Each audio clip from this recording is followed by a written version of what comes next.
Andreas, thank you so much for being here. I was tempted now to make the matcha joke, but I'm gonna refrain. It's a privilege, and I'm super excited to dive into the nuts and bolts of Nice To Matcha, this awesome, thriving, viral business that you've built on the Atlantic seaboard, probably the most viral business on the Atlantic seaboard.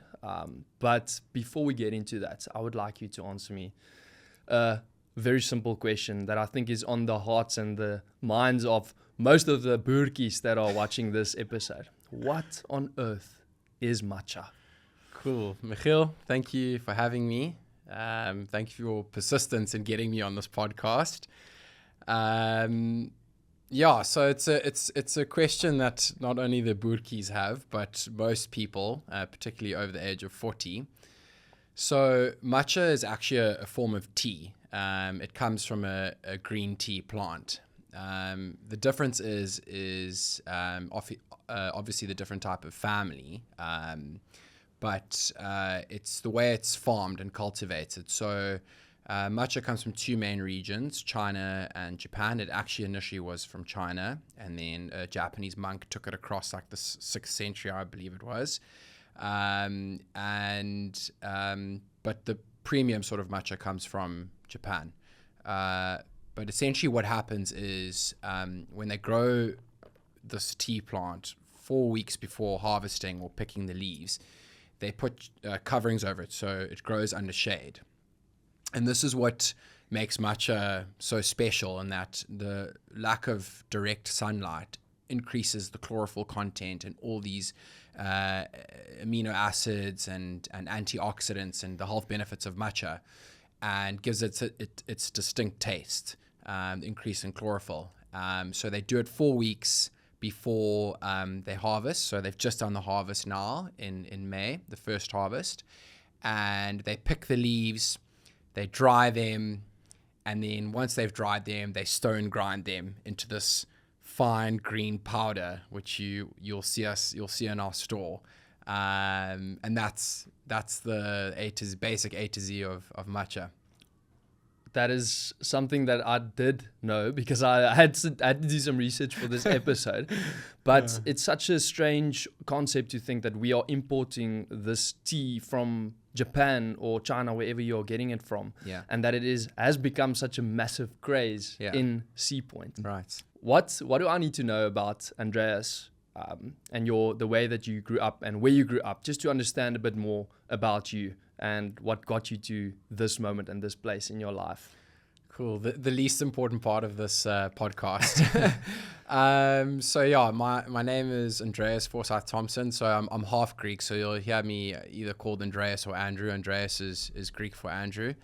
So I was born in Johannesburg. My mom is Stella. She's obviously, as I said, she was Cypriot Greek. She was born in Cyprus. And my dad's Richard. He's a Swazi boy from Swaziland. And I've got two older brothers, Mike and Alex. So, we're a very close family. I look up to my brothers a lot, and obviously my parents too. So, brought up in quite a traditional household. Our faith is the most important thing to us as a family. So I grew up in the church, and I still am in the church today. We did our prep school in Joburg, and then went to a boarding school in KwaZulu-Natal, just outside Pietermaritzburg. And that's where you got your naughtiness. Yeah, exactly. And that's it. My dad was at school, and my grandfather too. So, the Forsyth-Thompson name there was known. I don't know for all the right reasons, but, my brothers weren't the best behaved kids at school. No, they weren't bad, but my housemaster didn't like us, and sort of that ruined my chances of any form of leadership at school. But, very much a family man. And find myself in living in the Atlantic seaboard. Sums it up. When did you move to the Western Cape, I guess? So after school, I came to study in Stellenbosch. was in the Republic of Heidelberg. Some say the greatest residence in the country. Much better than that other one that was green, which we won't say. I don't even know which one you're talking about. And then did my undergrad in finance and went to UCT to do my honors. Then moved back to Joburg to work, and then came back to Cape Town 2 years ago. So I've been a bit nomadic in where I've lived. Yeah. So. And what work did you move to Joburg for? So I finished up my degree and my honors in financial analysis, and I started something called the CFA, and then joined the investment banking world for my sins, and I worked in corporate finance there for a few years. Joburg is a hub for finance. I think it's maybe changing now, but it was the ideal spot to go back to. Not my first choice in a city to live. I still love the people. If anyone's listening to it, I do miss you guys, but in terms of landscape, not the most beautiful city. Yeah. And what happened in between that time of starting your first job until 2024, where you essentially started this viral business? Yeah. I know you're into consulting at the moment still, so you can maybe just elaborate on that a bit more. Well, the first thing that happened is I realized I didn't want to work in corporate. I remember, when I joined in IB investment banking, I remember phoning my mom like 20 minutes into my first day, and I was like, this is not for me. I'm surprised I lasted a few years. So I think that was the first thing that happened, was I just realized I just did not want to go the corporate route. I know a lot of people say that. It's almost like cliched these days, so I don't want to work in corporate. But great skills, but not a place I think it wasn't a fit for me. I left after a few years and started consulting. It's sort of a loose term. I really struggled to find work. Because I realized coming out of corporate that I didn't really have many transferable skills, and when I say that, I mean the type of skills where someone could pluck you out of a business and drop you in something completely unrelated, and you could add value, pretty early on. So I was very blessed in that my middle brother Alex at the same time had left his corporate job. And I kind of piggybacked on his consulting, his sort of early consulting gigs, and worked with him on some projects, which is kind of where I cut my teeth and really like upskilled. I did started consulting to startups, and then venture capital firms, and worked on a few deals. Ended up joining a telco, a company in the fiber space that was quite small. They didn't have a commercial decision, so they asked me, can you do sales and the commercial side of things? And of course I couldn't, but said I could. Went back to my computer and I was like, how do you set up a sales division? And they thought it fit to sort of ask me to lead up the commercial division. So I worked there for a few years and sort of built that up, and then decided that I wanted to move to Cape Town. So I did what any insane man would do and just quit my job without anything in the pipeline, and made the move. What was the driving factor for moving to Cape Town? Was it just the beautiful weather and landscapes, or was there anything else? Yeah, like it's a good question, hey, like, because I still think in terms of opportunity, Joburg is probably still rules the roost, hey. But I just think it was a change in lifestyle. I'd been in Joburg for like 7 years or so, and most of my friends had left, to be honest. My family was still there, which was obviously was the hardest thing to leave. My brothers have kids, and like I said, we're quite close. So I just was getting itchy, and I wanted a change of scenery, and I'd come down to Cape Town as often as I could. Because the lifestyle here, the city just felt alive. I mean, I don't really know how to explain it, but there is just a vibe here. And Joburg, I felt, for me, was just kind of dying out. Was that due to the poor governance that's happened there? Maybe that's a factor. It's not nice arriving in a city where it's dirty, potholes everywhere, and then you arrive in Cape Town, at least for the most part, there is better governance. And I think a lot of South Africans saw that, hence all this immigration. And I think I was no different. And I thought that, you know, I did want to start something, and I thought Cape Town is a place which is bustling with the scene, like maybe best to get involved. You did have your fun in Joburg, though. I stalked you a bit on Instagram to do my research, and I saw a few cool things that you did there, of which one is watching an Orlando Pirates game in 2015. Wow. Tell me a bit more about that. Jeez, you really have done your homework, eh? Sure. Yeah.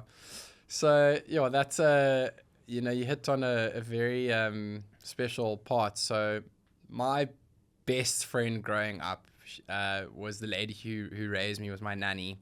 Her name was Bella, or Nswaki Setlava. And yeah, she was just like my world. She was my second mom. And, you know, my best photos of her carrying me on her back. And she just taught me so much of what I know in terms of how you are with people. And, you know, like I just fell in love with the culture and the music. Back then we used to listen to Kwaito. Nowadays it's Amapiano. And, you know, and she was a huge Orlando Pirates fan. Which was like, I used to sit and go eat pup with her and watch, and I just became obsessed with this team. And I used to go, geez, what, yeah, it's a good point. It's very special memories. Getting tripped over my words, yeah, but I used to go to Soweto with her when I was younger, and it was quite a while before a lot of white people would go. There was only a few of us in the crowd, but I loved it, eh? And all the people, when they'd see me, they'd say, "Hey, wena mlungu, kwenzenjani," which means like, "Hey, you know, white man, what's up?" Not in a bad way. They were so happy to see me there. I saw you even with the sign. Yeah. So I made a sign saying mlungu, and you know, it was so quite funny because whenever they would, whenever there was a Pirates game and I'd be there and I'd go a lot, SuperSport would always find me and put me on. So yeah, so very, very happy memories. I still love the Soweto derby. I tell all South Africans, like, what an iconic thing. It's one of the greatest soccer derbies in the world, and it's one of the few soccer derbies where the fans can sit together. You know, in England, you know, they have to separate them because of the hooliganism. But yeah, you know, you sit, there's no problems. You know, it's a very special thing, and the shows the maturity of the fans. And it's you know, Pirates is like my first love. You know, so very, very good memories.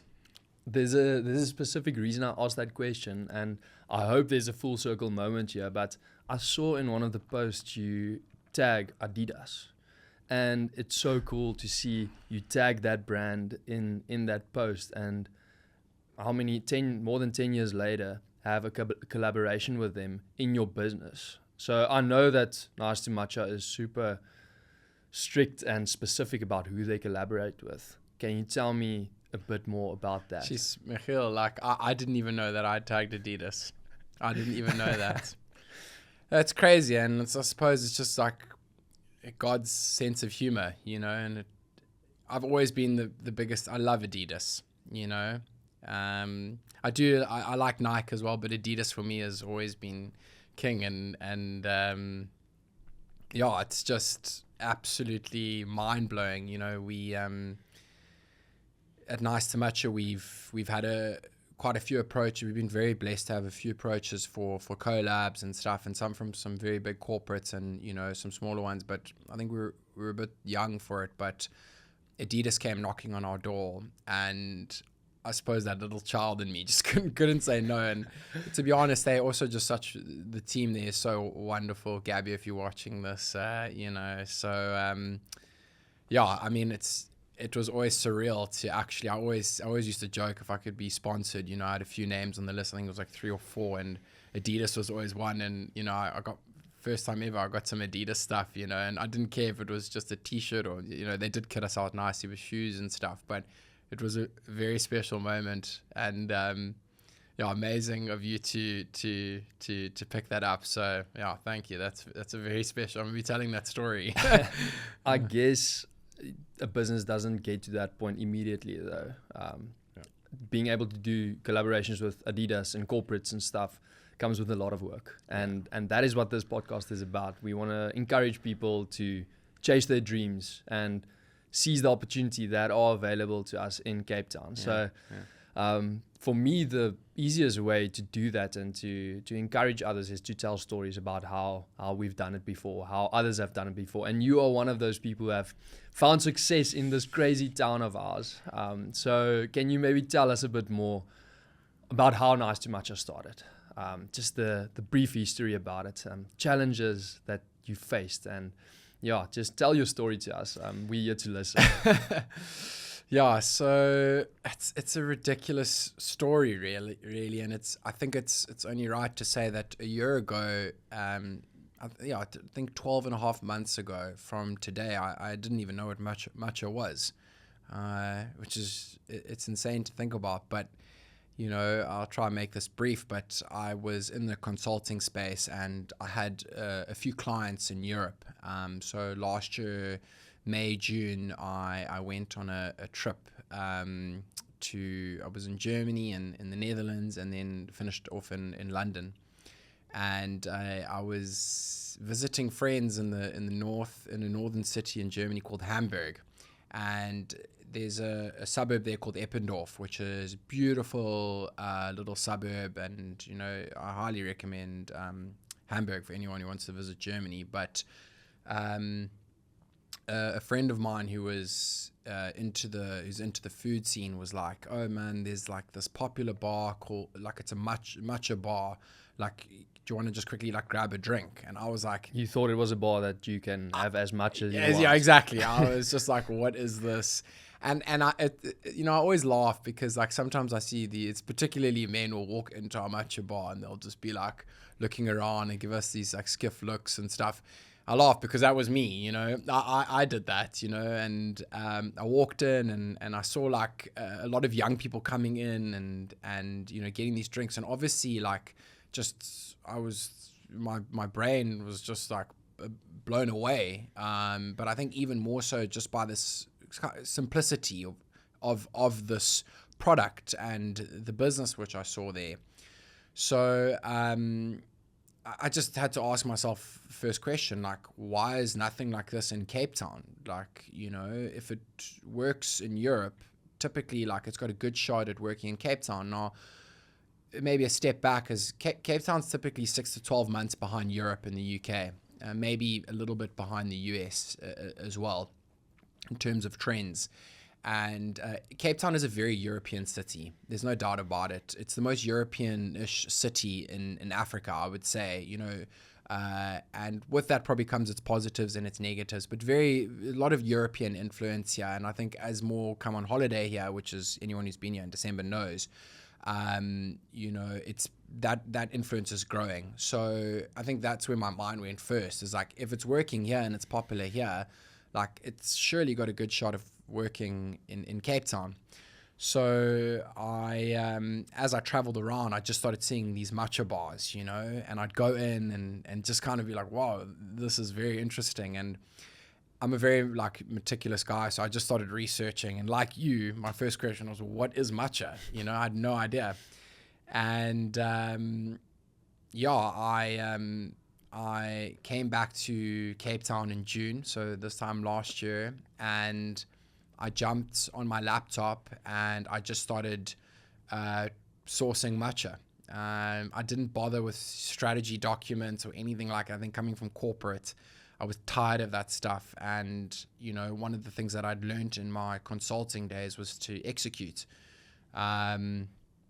Just started importing matcha and learning as much as I could about this. I imported tens, maybe even 100 different samples from the different regions and single origin, blended, tasting, adapting my palate. I wanted to understand this thing before I started mixing it with anything, to be a purist in a short space of time. And I found my supplier, and then from there it was, what are we going to call this, and how are we going to formulate drinks, which is into Andy, who you've met, who's been very much a big part of this since the early days, and that sort of got us in motion. Was there a specific reason you decided to go with drinks instead of other products? Yeah, so I think that was mainly informed by what I saw in Europe. Okay. There are matchas, you can do matcha foods, and something that we'll be releasing very soon. This is the first exclusive drop here in the next 2 to 3 weeks. It will actually be like a Basque cheesecake, a matcha Basque cheesecake. So we've been working on the product for a long time. We have a very talented chef. Specializes in baking. So yeah, but anyways, matcha beverages, and I think that's also, in Japan they've been drinking matcha for over 1,000 years. It's something you drink like tea. Okay. So that is the main consumption. That's the main. Okay. That's the main line of consumption. Yeah. So after you got your recipes, refined your palate, and essentially got the idea formulated, what was the next step? Yeah, so a big thing was branding. And I think, depending on the line of business, we do live in a very globalized world where, your brand is, big businesses spend millions, if not billions, on that messaging. And, I had thought of the name Nice To Matcha. I'd seen other brands around the world. There's a very famous one called Chacha Matcha in New York, and there's Gotcha Matcha in Germany, and all these different matcha brands. And play on the word. Yeah, I was just playing on the word, and I just said it, and I liked it. We didn't pay anyone to help us. There was no, again, strategy document, does this align? We just liked it. I had found a very talented lady in Cape Town who helps design logos and whatever, and I told her, look, this is the name, these are the colors we want, like a pastel pink and a dark, like a forest green, and she designed the logo for us, and the moment we saw it, we just fell in love with it. So that was step number one. Step number two was the hardest part, and that was finding a location. And anyone who's in the Cape Town, food and beverage scene knows location is key. And it can really make or break a business. So we just knocked on every single door, but I think for 2 months or so, we just heard no's, constant no's. Now, that's obviously a lot of work that went into an idea. Did you have any proof that this was going to work before you actually started pouring money and time and knocking on doors into it? Yeah, so I was bringing people into my kitchen almost on a daily basis. My friends, the only problem is 99% of my friends are men, and also good mates. So I feel I wasn't, you can get a false positive there, in that you're putting this in front of your friend, the vet, who's, he's just eaten koeksisters and boerewors, but he's a good mate and he wants to watch the rugby with you, and he's like, mate, this is delicious, and you don't know. So, that was basically the only evidence I had, so to speak, or an MVP, is that people did like it. I was obviously getting feedback, but I did learn a lot of things in that process, and this is the nice thing, is that people's reactions people can lie to you with their words, but it's very difficult for reactions to tell a false story. Especially when you taste something. But I'll tell you what was key. What I did learn was that if you've seen Nice To Matcha on social media, you'll see there's been tens of thousands of videos of the pour.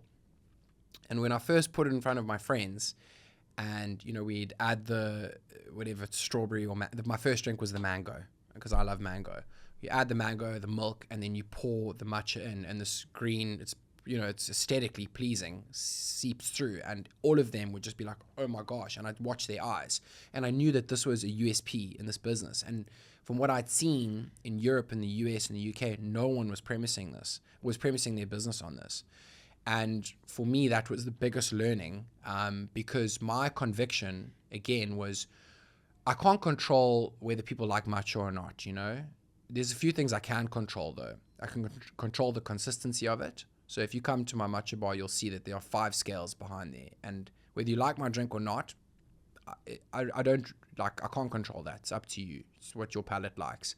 But what I can control is that it tastes the same every time. I measure everything, you know. I'm very, very detailed there. And the guys who work with me know this. But also, I knew that the younger generations don't just like finished products. So whatever that is, people love stories. You know, just like this podcast, people, well, maybe not this one if you want to hear my story, but other podcasts, or people don't like to be just given a finished product. So in the traditional sense, restaurants and beverages, everything was made in the back and handed to you. And I just thought that's quite a shame for something that's so ceremonial. And, you know, the highest grade of matcha is ceremonial grade matcha. And it's called that because in Japan, it's a ceremony. So I thought, well, why don't we make them a part of this experience and actually pour in front of them? And that was the learning I had from the people, because I just knew after bringing in 50,000 people into my kitchen to test it. So I don't have that many mates. I'm exaggerating. Making myself sound more popular when I'm actually have all three of my friends. You know, every time I poured in front of them, their reaction would go straight to that. And for me, that was almost a bigger conviction than the taste of the drink itself. Now, I know I'd poured everything into the product. You know, we'd sourced single origin, our fruits, no sugar, like no refined artificial things in our drinks.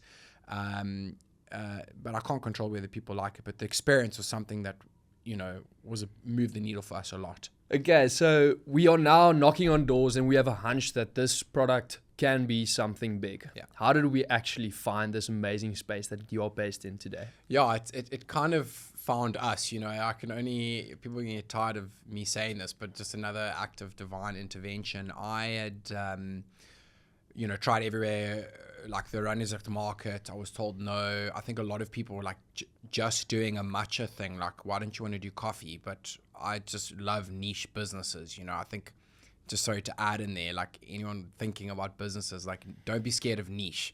Like everyone compartmentalizes these days. Back in the old days, people go to a convenience store and buy everything, their meat, their coffee, their baked goods. But now people go here for their coffee, here for their meat, you know. So times have changed. But that was the response, you know, like, why don't you add in this? Why don't you add in that? And, you know, like, matcha's not big enough. And I was like, I don't need it, you know, even if there's 50 people, like, you know, that's fine. But I heard that there was a guy I know who was opening a park cafe on the promenade. And I phoned him. He was at Steely's with me, and I phoned him and I said, mate, can I come open up on the prom there? I've got this idea. I know it's going to sound ridiculous. He was like, yeah, why not? So this is in September last year. So we had gone to the space, you know, it was like this wooden kind of like, I don't even know what you'd call, wooden little house. And we were going to have a little bar in there and, you know, try operate on the prom. And we thought it would work well because it's ice beverages, you know, grab an ice beverage, walk on the prom. I go back to Joburg. Because I have to have a disc replacement in my neck. Yeah, so not ideal in your 30s, early 30s. So I'm in Joburg and I'm about to go in for a day before my operation. I get a call from this guy, and he says to me, like, listen, Forsy, my nickname's Forsy, by the way. It comes from my surname, Forsyth-Thompson. So he says, listen, I've got the spot in Sea Point. It's a small little bar. Like, I think it would work for you. And it's under the Movement Lab. I didn't know what the Movement Lab was. Like, I had no idea. I was in Cape Town, but I wasn't like tapped in with, you know, what were the hot spots and not. It's Nando's for me. You know, I always, whenever I go to a place, I just find where the Nando's are, and that's my place. We're grabbing Nando's right after this. Yeah, I've never had Nando's, by the way. What? Yeah, we should probably cut that. Continue, please. I'm shocked. Anyways, yeah, so he said, look, why don't you open here? And I said, my heart was set on the prom. And he's like, I really think this would be better, but you can still do the prom if you want to. But the prom will only be ready in like 3 months. So why don't you just launch here?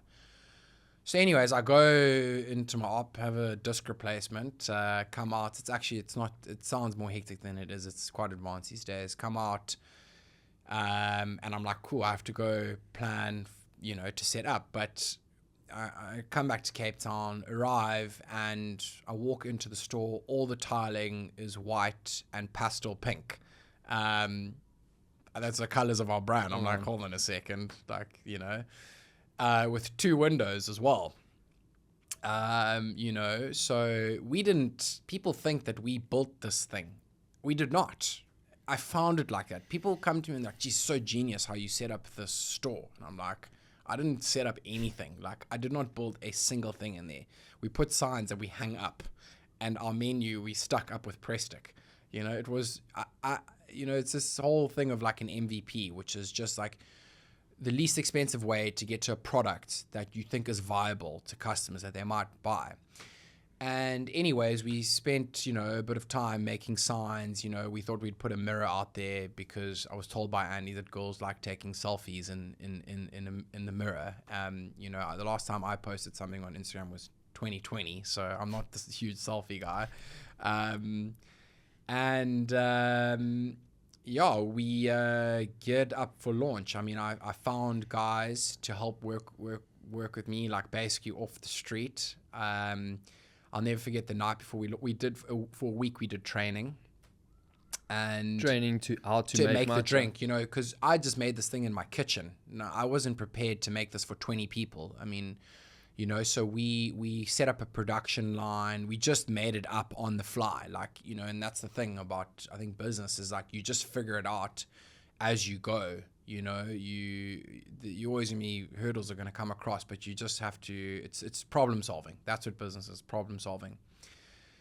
I remember the night before we launched, you know, and we didn't really do any. I still have not spent a cent on Instagram for marketing. We released that is crazy. We did 1 or 2 videos of like drinks we were gonna make, but I just shared them to my page, like on my personal story, so my friends could see. So we had like 30 followers, 40 followers before we launched.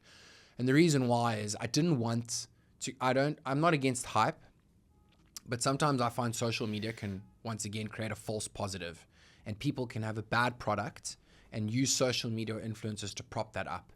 And I was so dead set on getting a true result of this product, a fair result, a fair test of this product. That's the one side. The other side was, the point 2 was that also I was kind of embarrassed, because it's so embarrassing it can feel embarrassing putting yourself out there. And the honest truth is I was terrified of failing, you know, and you put yourself out there and then you fail, and everyone, it's there for everyone to see, and that's ego, you know. I might be the only one who struggles with it, but it was a big factor. I didn't make a noise about it at all. And I'd probably say mostly it was because I just was scared. I was terrified I was going to fail. And, you know, you're terrified you're going to be the laughing stock. And that's the honest truth. Night before, I said to my guys, you know, I mean, they were all seated there and they were looking at me. None of them had jobs. It was a lot of them their first jobs, you know, guys 20, 19, 21, and ladies as well. I said, I don't know if this is going to work. Like, I have no idea. I wish I could guarantee you a job here. Like, I've put money aside to make sure that we can pay you a salary for the next few months. But, you know, I've bootstrapped this business. It's not like I've had some investor.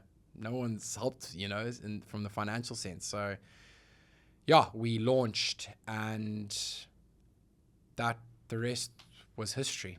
What did day 1 look like, though?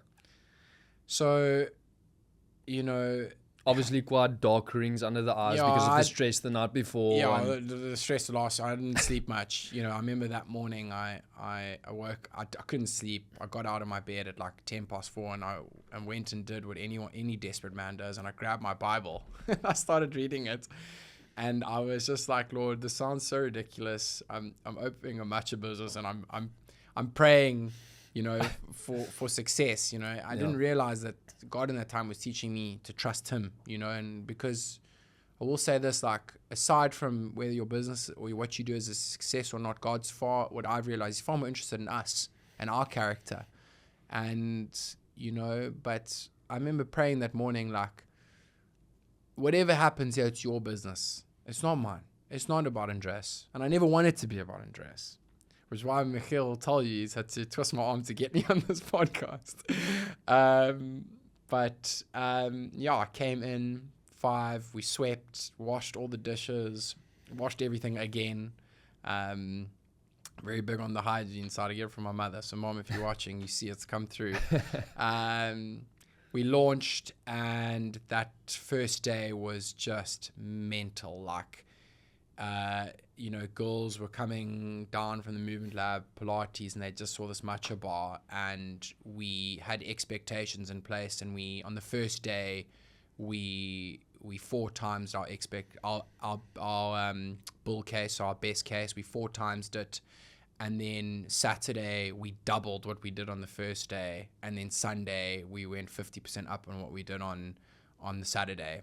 And we were basically just sitting with our, in absolute awe, wondering what has just happened. And we jumped on social media, and we just saw in the first 3 days just hundreds of videos, people posting this pour, and also the vibe, because that was a big thing for me. If you come the music, dancing. Yeah, and I'm a Joburg boy, I'm a Kasi boy in that sense. I'm a piano, and I didn't want this business to be like this Cape Town cool thing, like demure and like we too cool. Like, that's not me. Like, I love people, and I'm always dancing. We're always dancing, I'm maybe not the greatest dancer, but we love to have a vibe, and I think people just really enjoyed that, and it was just wild when we look back at it. If I understand it correctly, you guys sold out within the first few weeks or days. Yeah. Out of like physical matcha, your product got sold out, and you had to fly all the way to Japan to go fetch some more raw product. Yeah. What was that experience like? And also a follow-up question. I know it's not the first time that you were in Japan. Yeah. So what was your mindset going there? Yes, it's actually another special memory. I'd actually been to Japan. I was in China for work in 2016. I was there for about 6 weeks, and I decided to take a week's leave and go to Japan afterwards. And I just fell in love with the country. And long story cut short, I was in a place called Kyoto, which is actually it's a province, prefecture, what they say, and it's a main prefecture for matcha. The highest grade of matcha. And there was a coffee shop I saw there called Arabica. And I went into Arabica, and just for the listeners, I'm not against coffee. I still drink coffee, guys. So we don't want beef here.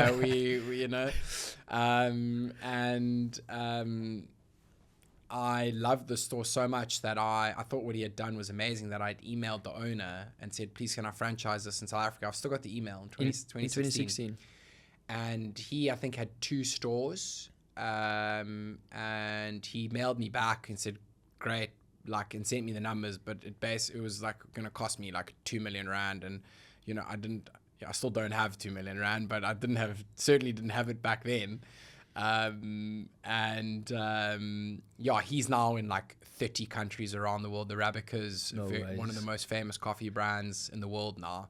And it's funny because when I went back to Kyoto again, I was going back for my own business. So also a full circle moment, but I'd bought a couple kgs of matcha because I thought we were going to do, 30, 40 a day. That was like what I was thinking. Was that your break-even number? My break-even number was 42. Okay. We sold out in 4 days. And I remember on the end so it was Friday,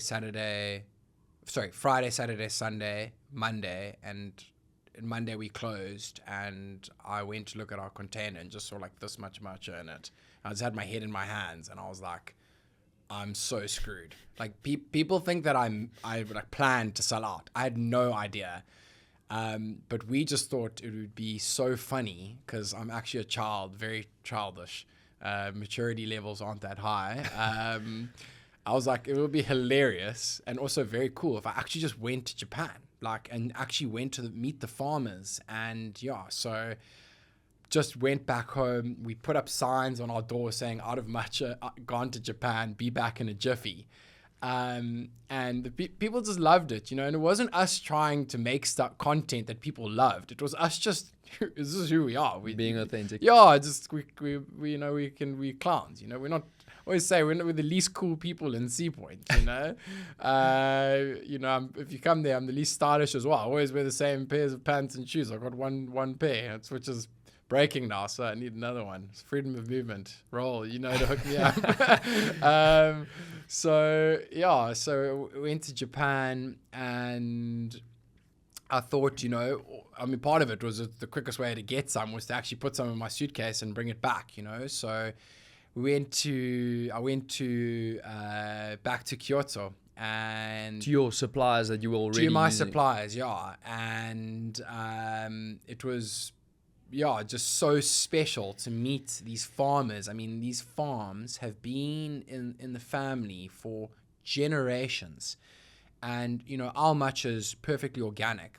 The region, and so just for context, in Japan, if your farm is organic, it's only classified organic if the region's organic, because if the farm next door is using chemicals of some sort, that can obviously seep through the soil. The farmers will know how that works, and then that could contaminate your crops. But the region is perfectly organic. To see, everything's almost done by hand. There is a bit of equipment that's used, but a lot of it is the same way they've been doing it for hundreds of years. Their great grandfather, and they took me into their home. I had matcha with them. They taught me everything. And, these guys, the Japanese mindset, for the most part, is very different to the Western mindset. They don't just want to sell to anyone. They're not trying to sell as much as they can. Some of them will not sell to you if you're going to misrepresent their product. So I think they were like, this guy's nuts, and maybe I am, but what a remarkable experience again, and what a remarkable people.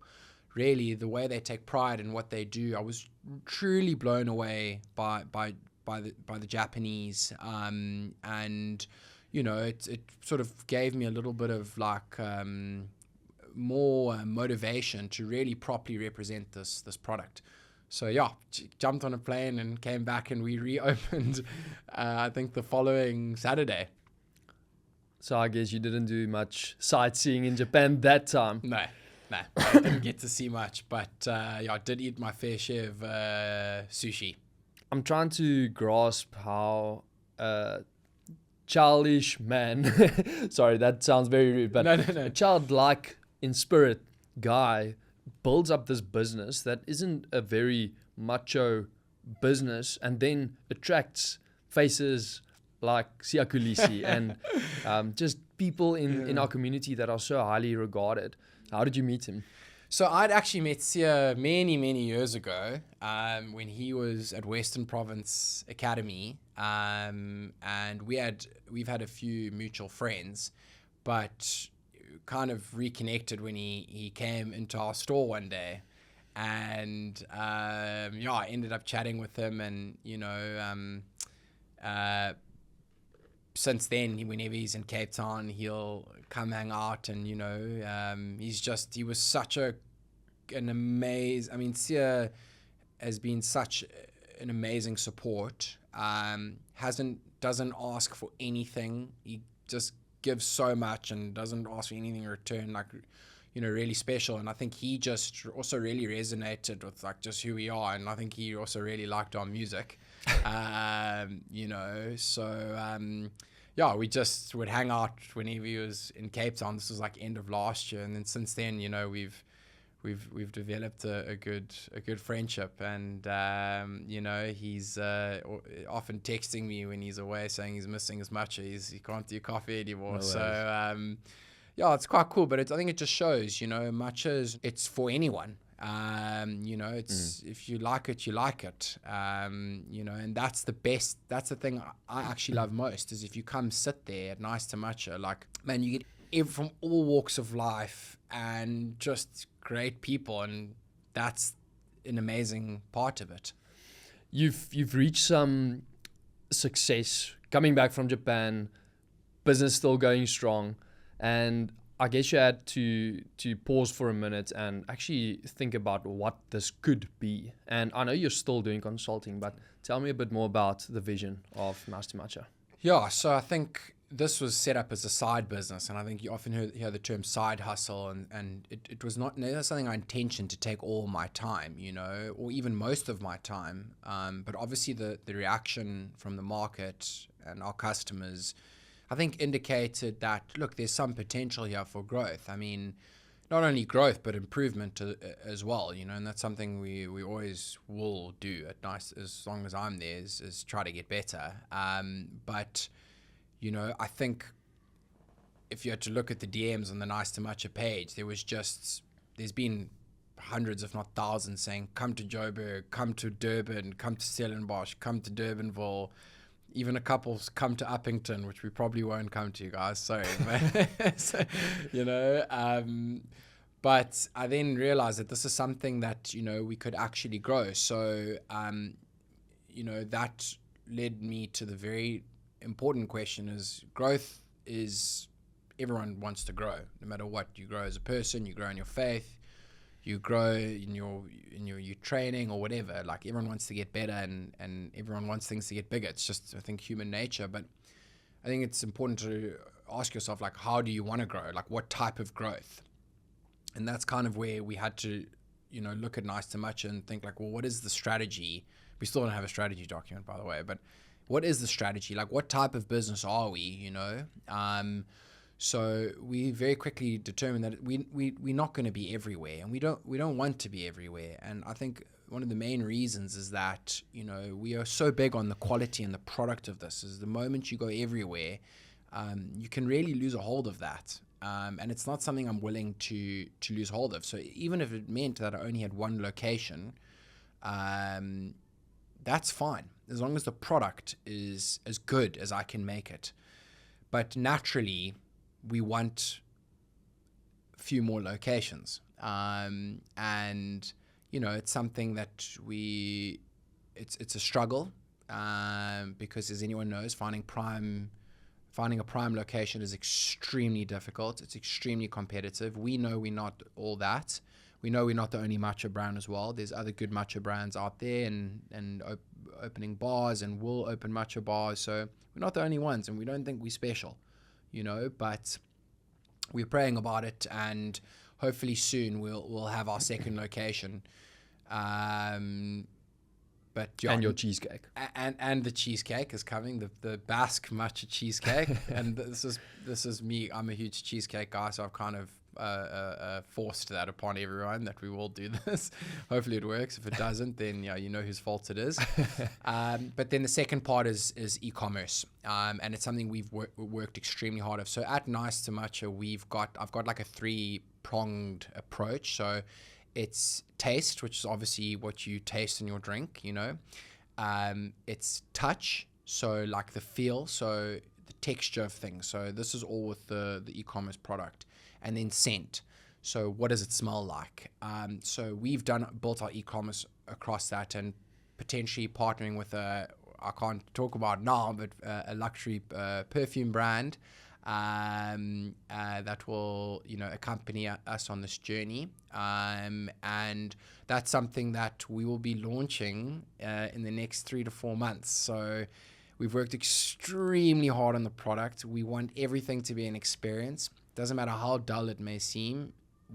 The way we see things is even how you put your straw in. Like, what does that look like for a customer? You know, the mundane things, and that stuff we work really hard at. So we're really excited about it, and that'll be launching well before the end of the year. How do you make decisions on a daily basis to get to that strategy or that vision that you have in your head? Yeah. So the decision-making process was a really, I didn't have one when I started this business. It was a really difficult thing to kind of establish, but we do kind of have a decision-making process. Now, it's quite loose. It does depend on the decisions we are making, but essentially what we do is, and I say we because I'm not the only decision maker. There's people that are far better than me at many things in my business behind the scenes. How many people are you in the business? Sorry for interrupting. No. We've got 4 full-time staff, and then 5 or 6 people working in the bar. So okay, cool. Total about 10. So a small business. Yeah.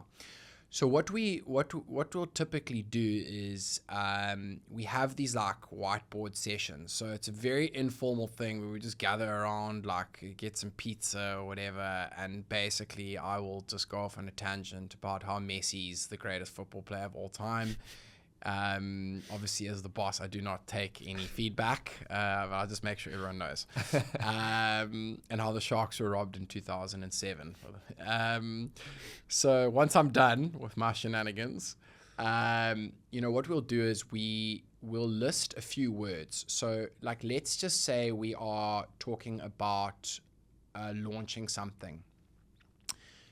So we product obsessed, but also like customer experience obsessed, like hence the PAW, like it's a big part of our business. So let's say we're talking about some customer experience or like a launch of something. We'll list a few words.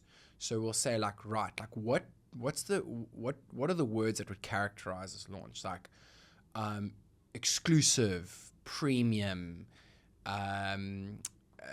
I don't know, like FOMO, these sorts of things that trigger, sort of emotions and feelings, from customers. Obviously, this is a launch, so we're not talking about the excellence of like the grade of matcha or whatever, but just as an example. And those words are then often guidelines for us. So when we then dive into like next step and say, okay, cool, like now we're going to list ideas and it's whiteboards, anyone can come. We start jotting down things. Okay, we could do this, we could do this, we could do this, we could do that, we could do this, we could do that. And it flows. We then enter a process of elimination where we take these ideas and match them up against those words. So I'm very, very strict on the words in the beginning. Like those must be established, because those are then your parameters and also your yardsticks for whether something is a good idea or not. So we will list an idea and we'll be like, oh geez, that sounds fun. But then when we take it back to the words, we're like, yeah, but it's not really exclusive, or it's not really premium, is it? And then it fails that test. But so often then it kind of just naturally like bounces you to the right direction, and you then solve the problem because it doesn't match the target. And I think this for us is key, is probably that word target, is that if you don't set the target, much like in marketing, they have A/B testing and stuff, and you set a target, like you don't know how you've done unless you can measure it. So it's the same thing with decision making. What is the desired effect? And then the ideas must be measured against that.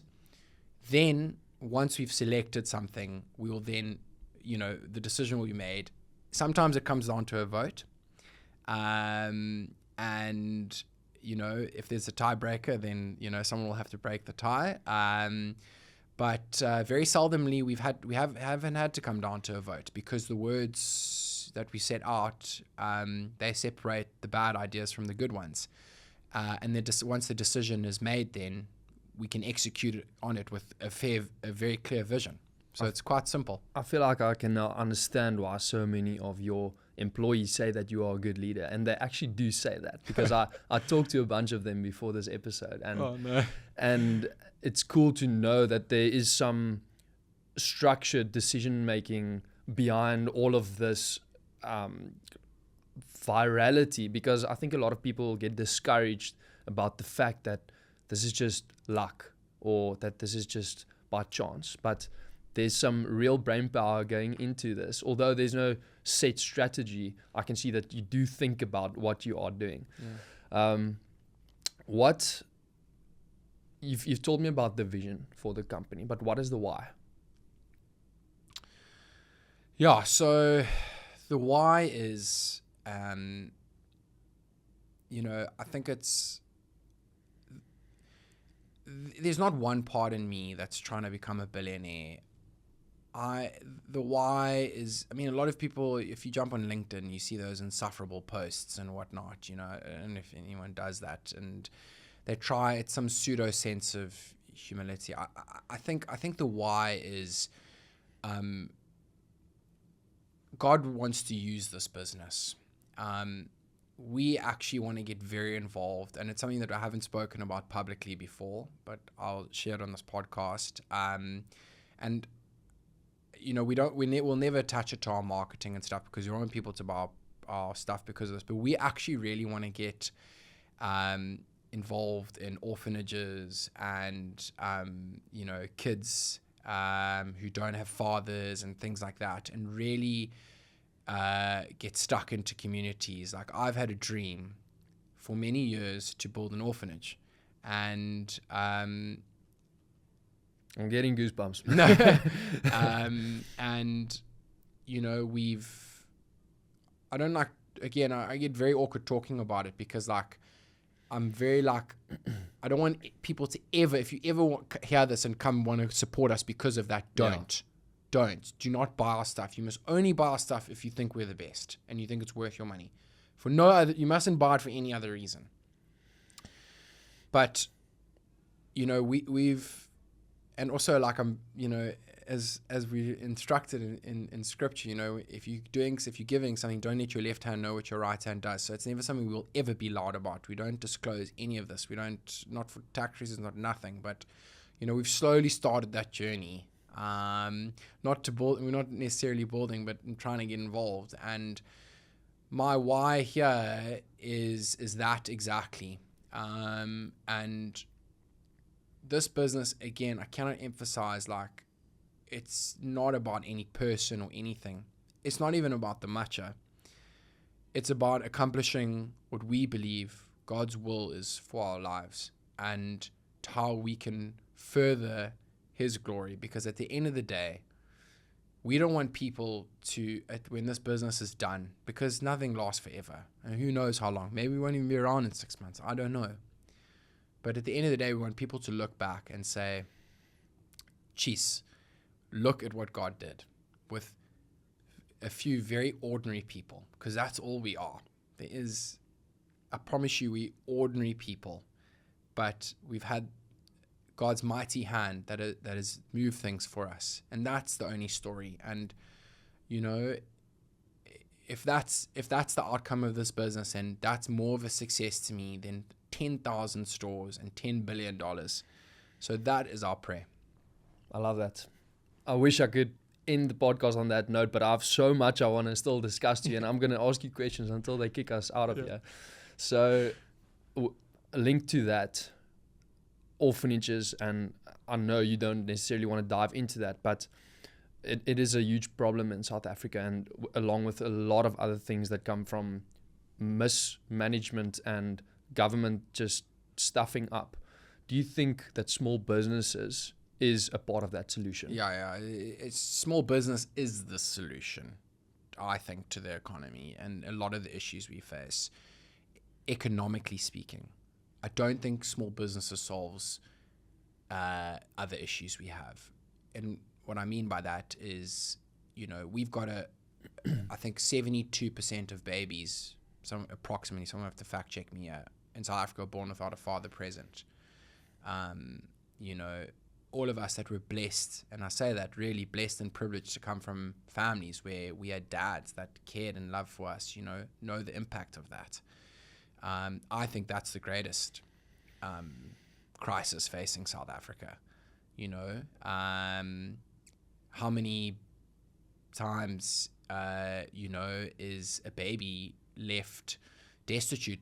Economically is one thing, but, you know, in a position where how can they get out of that poverty cycle, you know? And, you know, I think the nuclear family, in my opinion, is the solve for all of that. I'd say that's probably step one. And it's so important to have, I think, both parents there. You know, obviously there are circumstances where they can't be, but how important and how many, I mean, there's so many amazing single mothers in South Africa. It's a joke. They have to do, they're heroes, absolute heroes. But that's, I think, the first thing that needs to be looked at, you know. I think that provides an opportunity for step number 2, which is, you know, economically speaking. And I think small business is paramount. I don't think government solves issues, personally speaking. I think government doesn't, you know, I always use this analogy, but if a small business isn't efficient or profitable, it dies. Government, if it's not efficient, it still gets its tax money. So that's the thing about profit. As much as people hate it, it drives efficiency, doesn't it? So I think we need more efficiency in South Africa. I like that. And I'm still kind of figuring out what this podcast is about exactly, but definitely a big part of it is that. Encouraging the ones who are excited and have ideas and are willing to step up to build businesses. What is maybe one thing that is holding young business owners back, and what encouragement do you have for them?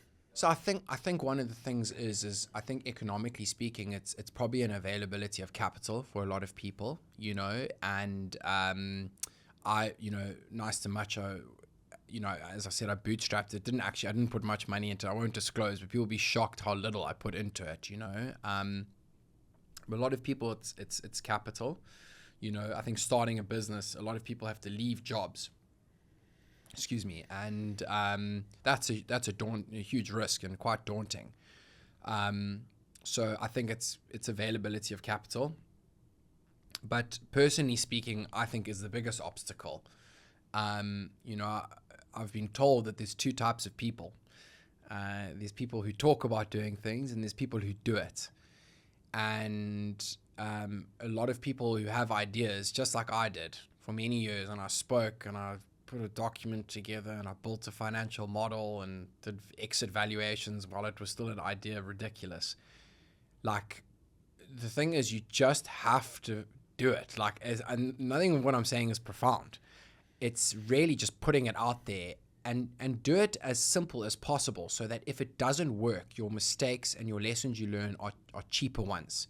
If you're building an app and it was an app that was focused on tourism, you don't need all the bells and whistles, you know, for this is where you hike, this is a restaurant, this is the beaches, whatever. Just test it with one thing that you think would be the most popular and throw it out there and iterate. Learn quick, you know. Again, my brother made me read the book Lean Startup. It was very pivotal to the way I thought, you know. So it's about executing. Don't get caught up in trying to build out strategy documents. I promise you, your financial model and strategy documents post-launch compared to pre-launch, there'll be two opposite things. In fact, your pre-launch financial model will be exactly what your numbers won't be. You know, so it doesn't mean don't have a good grasp of your numbers. It's just, that's not going to make a business go. It's actually going out there and executing. You know, if you want to start something, start small, go and sell it to your neighbor. You know, don't wait till you can put it in a supermarket, because I promise you, supermarket's not going to buy it if your neighbor won't. You know, so test it with your mates. Get mates that will tell you straight, like, this sucks, you know, and don't get married to the idea either. Promise you, things change real quick, and I think good businessmen and women who are far better than me have the skin to absorb that.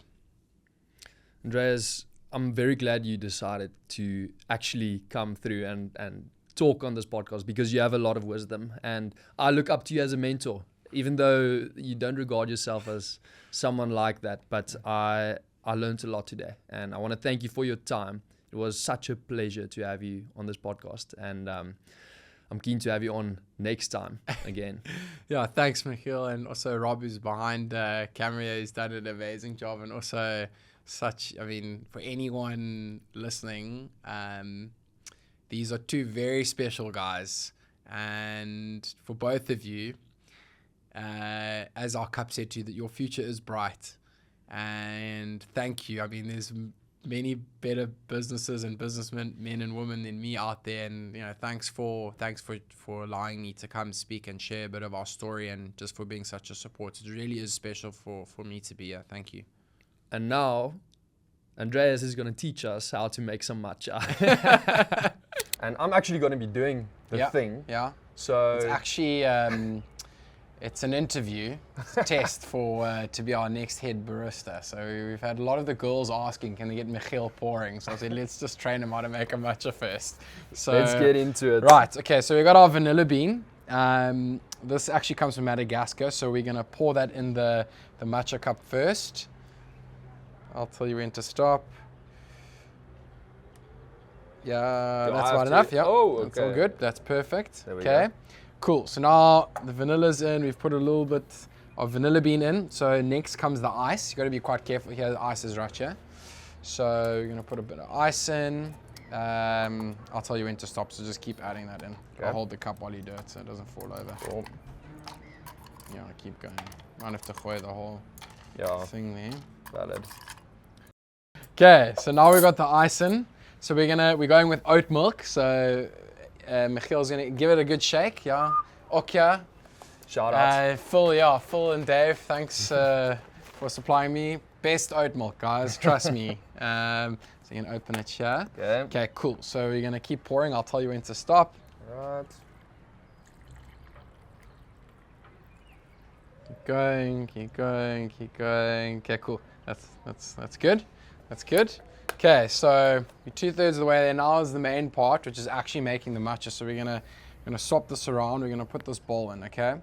So Michiel, if you can please grab that canister. So the thing about matcha, matcha has to be kept. It's very sensitive to light and also heat. So it must be kept in airtight containers and in the fridge. So it needs darkness and cool air. Okay, so we look after our matcha. It's like our gold.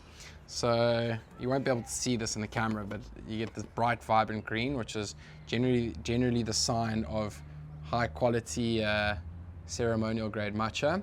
So right, Phil, I don't know if you're gonna be able to do it from that side, but you're gonna scoop. Maybe let me do the first one and then I can show you. So we're gonna scoop, and it's important that you sieve. So we're gonna pour it in here, and you're gonna sieve in there like that. So let me just put a bit more, and then you can finish this up. We put a lot of matcha in. We like it strong. So okay, cool. Do you want to try? Take over there, and I'll just tell you when to stop. So do you actually? Yeah, exactly. Just make sure it's over the bowl there. That's a good idea. Yeah. Yeah, you can get stuck in there. Okay, more. No, more. Keep going. More. No, that's enough there. Oh, yeah. okay. So keep pushing that through there. Yeah, there you go. It's really fine, eh? Yeah. Okay, that's good. Okay, so we tip it back in there. There you go. Nice one. Okay. The green gold. The green gold, exactly. Bokke. 28th of June, Barbarians, be there. That's actually what this podcast is about, the box. Okay, let's put that back there. All right, so now so we've got hot water here. Sorry, my assistant's gone. Sorry. Hot water here. Yeah. You don't want it boiling. The ideal temperature is between 70 and 80 degrees. So at Nice To Matcha, we have our water kept at 75 degrees specifically. Sure. So we boiled this about a minute or 2 minutes ago. So it's probably approximately at about 70 degrees. So you're going to pour, do you want me to do it for you? Yeah, please. Okay, I don't know how well this is going to pour. We're going to pour some water in here.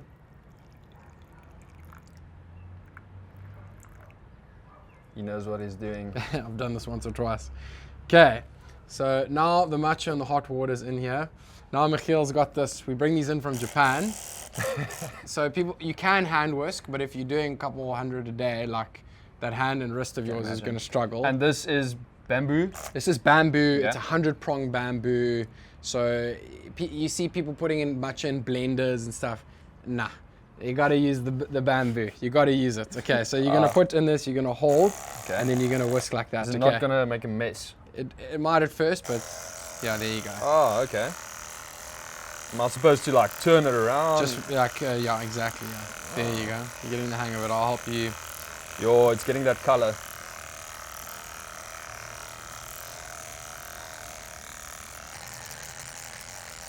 So, yeah, it's important to do this like quite thoroughly because obviously this is the main characteristic of the drink. Also, good quality matcha foams quite nice. You see these micro bubbles here. So it's also, I'm not selling our matcha powder, but I am. So yeah, we're almost there. Okay, so you're gonna finish this up. Let me just give us one more mix here. Okay, so finish it up there a bit. Look at that green. So that's a vibrant green. You want that. So if you're ordering matcha from somewhere, ask them to show you it and also when they make it, because you need this color. Okay. So now this is the magic. This is where the magic happens. So Michiel's gonna pour it in, and you got Lion's Head in the background there. So is there a right way to do this? No, that's it, bro. Go for it.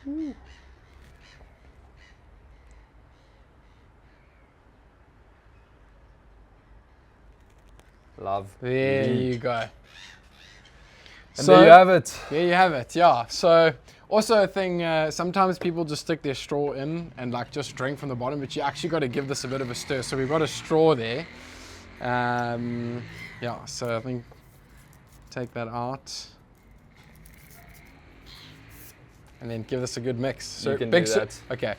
Trick is also big circles. So. Okay, bro. You want the first taste? Give it So to you me. got to lie and act like you like it, though, bro. Yo! It's really good. Let me just taste It's really good. It's really good. Okay. That works. Cheers. That works. Thank you. Andreas, thank you once Thank again. you, Michiel. Appreciate it. Cheers. Cheers, guys.